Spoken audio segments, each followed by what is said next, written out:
you think that most of the Romanians that are coming here for the first time will want to work and not just take benefits?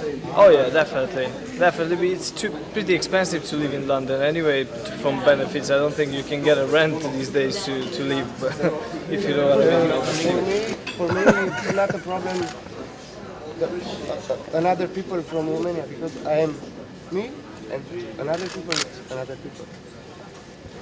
This process has been going on for many, many years, and the kind of panic measures that we've seen, I think one order laid before Parliament just 10 days before today, the fact that we've not been able to discuss the immigration, but all these issues could have been resolved if we'd had a little bit longer.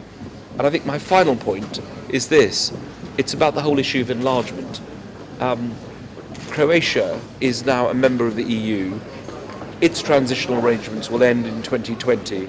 Turkey, Montenegro, Serbia are all countries that are going to start their negotiations or be candidates. That's an additional 100 million people who, if they join the EU, will have the right to come here.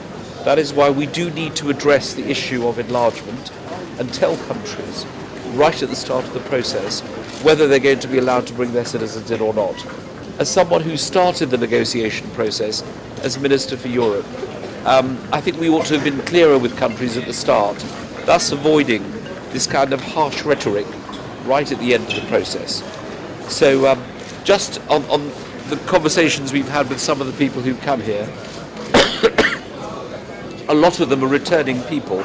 They already work in Britain and they're coming back after a holiday, so they're not people coming here for the first time. We've seen no evidence of people who rushed up and bought tickets in order to arrive because it's the 1st of January. We'd be surprised if they did so.